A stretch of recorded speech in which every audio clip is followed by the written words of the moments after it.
Hello दोस्तों, स्वागत करते हैं आपका एक और नई वीडियो में। जैसा कि दोस्तों आप सब जानते होंगे कि कलयुग के बाद कौन सा युग आएगा। उस युग का नाम है सतयुग।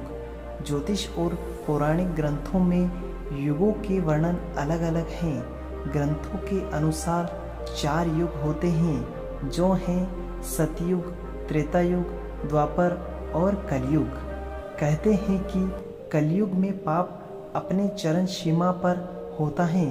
वर्तमान में कलिकाल यानी कलयुग चल रहा है। कलयुग के बाद कौन सा युग आएगा?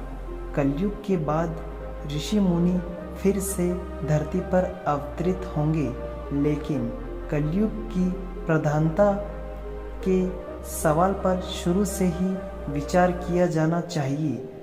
भगवत गीता का दावा है कि वर्तमान सृष्टि का एक अंतहीन नियम है और वर्तमान युग सभी युगों के 22वें चक्र का प्रतिनिधित्व करता है।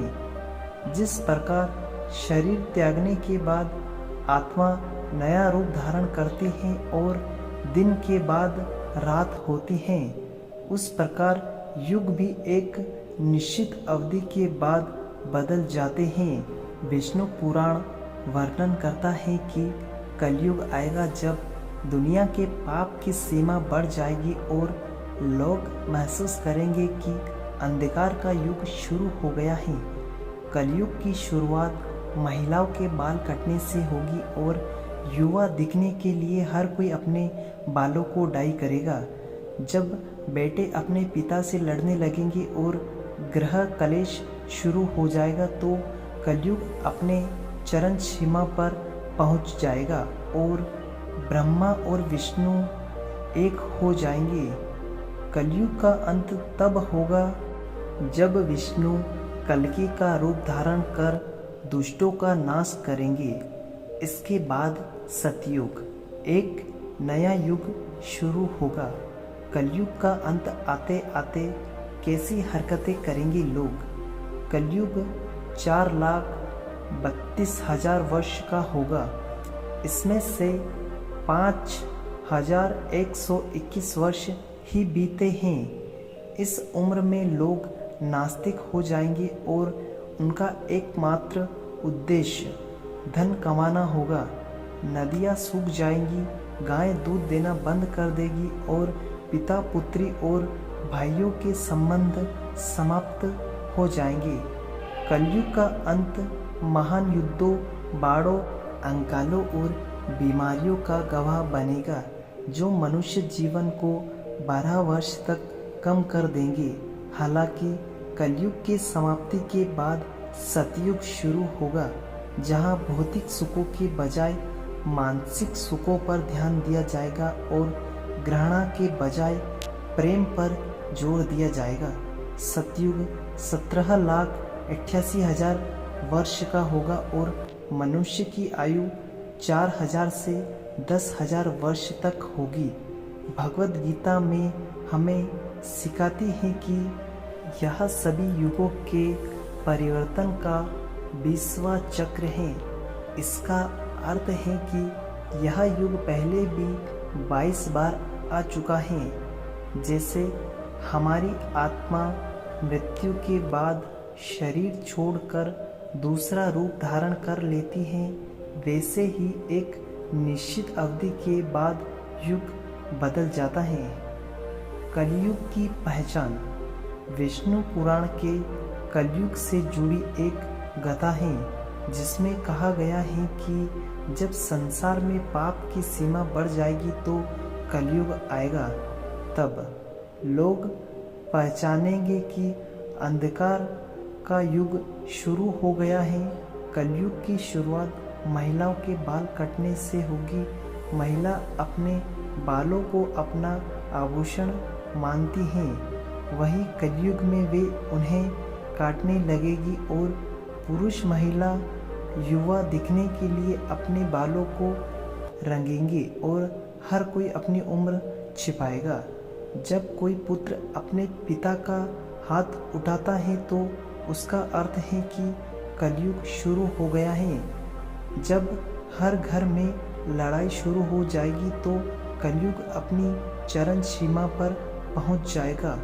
जब अंधकार का युग हम पर हावी होने लगेगा तब भगवान विष्णु कल्कि का अवतार लेंगे और अंधकार के युग का अंत करेंगे।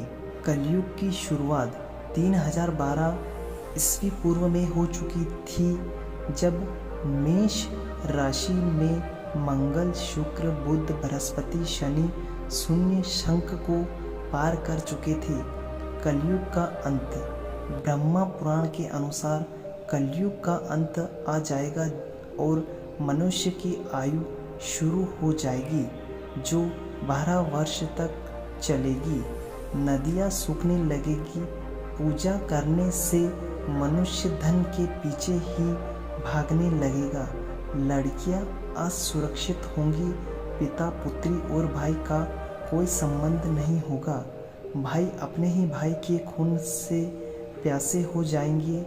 उनके पास पैसा है, वही इस युग के अंत तक शासन करेगा। कलयुग के बाद कैसा होगा सतयुग। कलयुग की समाप्ति के बाद जो नया युग आएगा वह सतयुग के नाम से जाना जाएगा। सतयुग 17,88,000 वर्ष का होगा और इस युग में मनुष्य की आयु 4,000 वर्ष से 10,000 वर्ष तक होगी।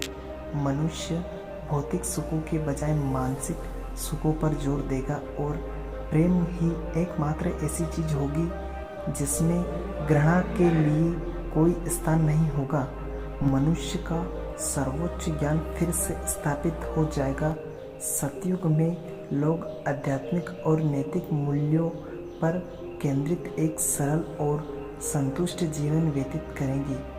लालच और भौतिकवाद के लिए कोई जगह नहीं होगी और लोग प्रकृति के साथ सद्भाव से रहेंगे और रोग नष्ट न्यूनतम होंगे और जीवन प्रत्याशा सतयुग की तुलना में बहुत अधिक होगी। हिंदू पौराणिक ग्रंथों के अनुसार सतयुग के बाद नेत्र युग, द्वापर युग और फिर से कलयुग होगा। यह चक्र दुनिया के अंत तक जारी रहेगा और फिर से सृष्टि का एक नया चक्र शुरू होगा। सतयुग में मनुष्य उच्च नैतिक मूल्यों के साथ सादा जीवन व्यतीत करेंगे और आध्यात्मिकता से गहराई से जुड़ा रहेगा। लोगों में ईश्वर को देखने की शक्ति होगी और ध्यान और आध्यात्मिक अभ्यासों के माध्यम से ईश्वर के साथ संवाद करेंगे। मैं सक्षम होंगे। कोई हिस्सा या संघर्ष नहीं होगा और हर कोई सद्भाव और शांति से रहेगा।